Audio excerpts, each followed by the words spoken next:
Bonjour, c'est la diseuse de bonnes aventures, la diseuse de bonne aventure. Pourquoi cette distinction entre deux expressions?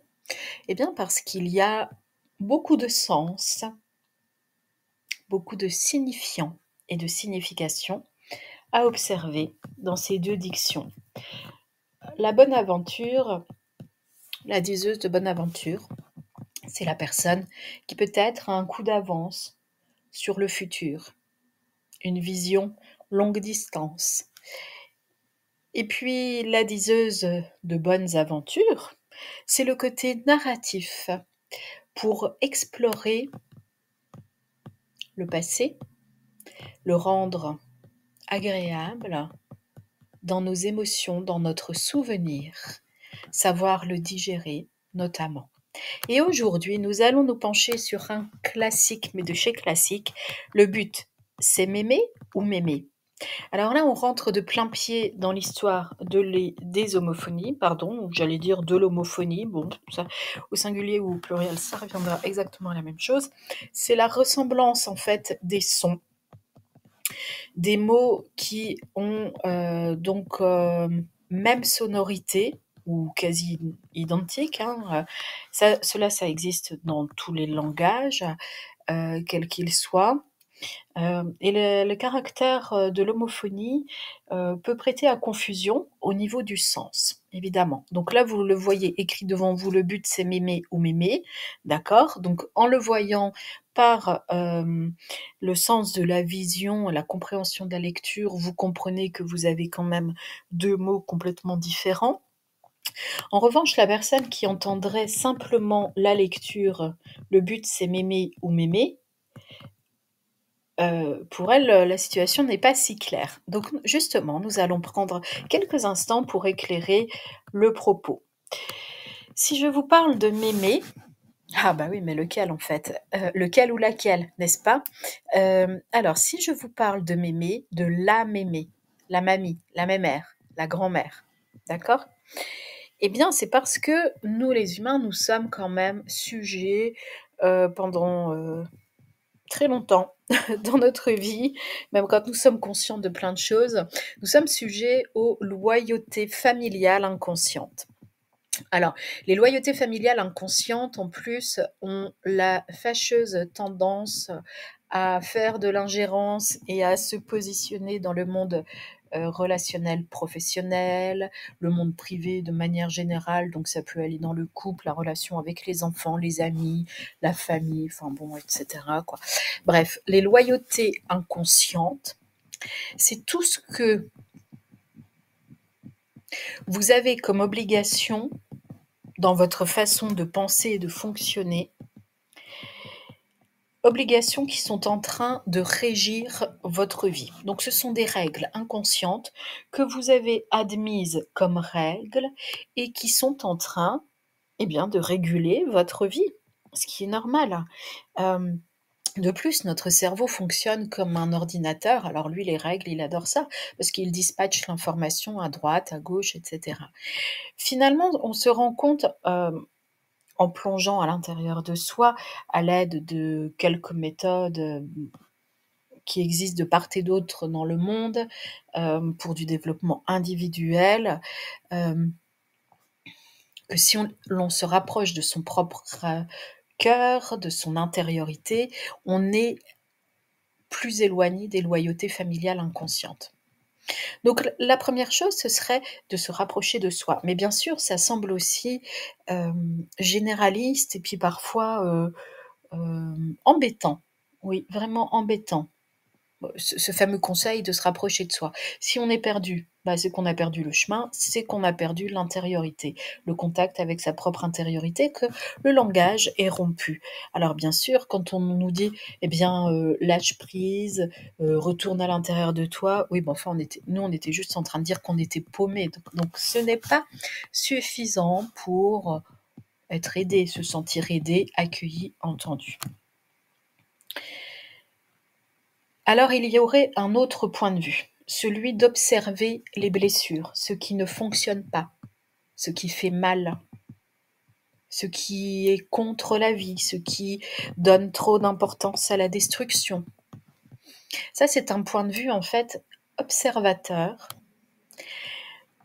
pour se permettre de, on va dire, définir un cycle de répétition.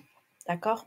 Et pas simplement pour se positionner en victime qui subit les choses. Non. Là, quand on parle des loyautés familiales inconscientes, enfin du moins moi, quand je commence à les mentionner, c'est qu'il y a l'idée sous-jacente, de toute façon, de les dégommer et de réécrire le script. Hein.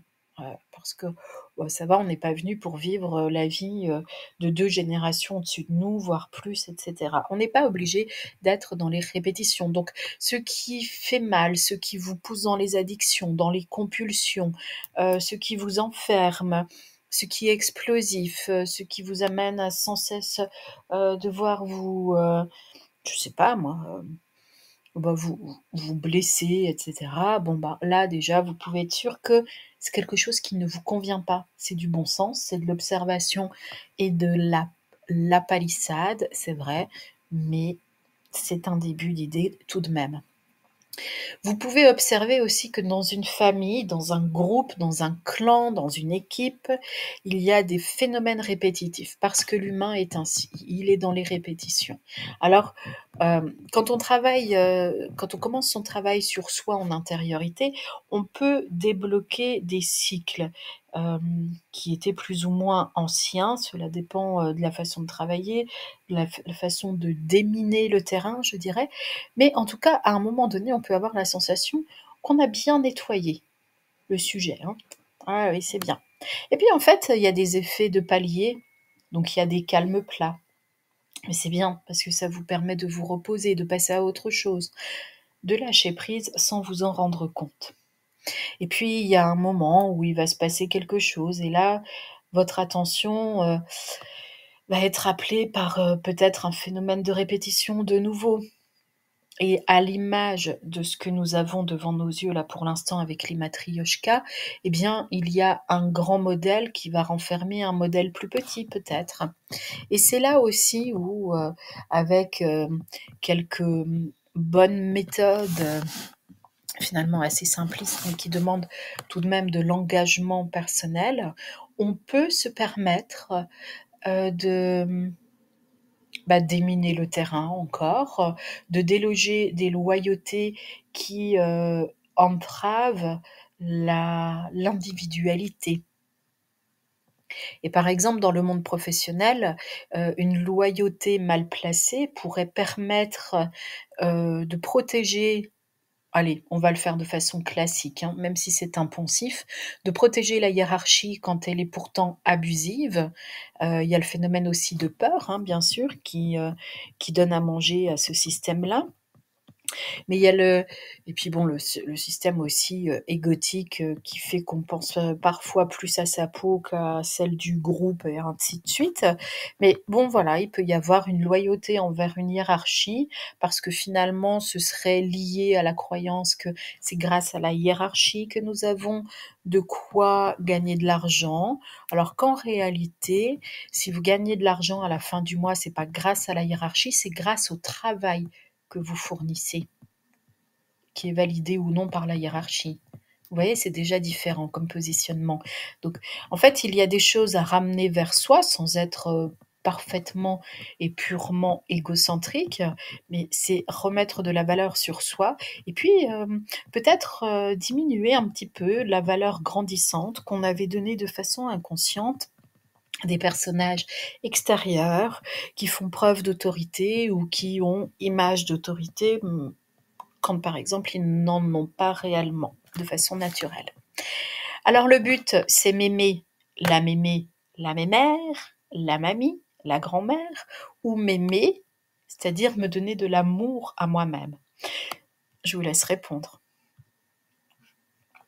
Si vous avez envie d'apprendre à communiquer de bonne façon, de façon claire, en intelligence émotionnelle, si vous avez envie de doper, animer, booster votre lien social, votre lien avec l'humain, si vous avez envie d'acquérir le mot pour le dire, en toutes circonstances, pour savoir exprimer ce qui est à l'intérieur de vous, qui a de l'importance dans un cadre respectueux, pensez à moi. Je suis là pour vous accompagner.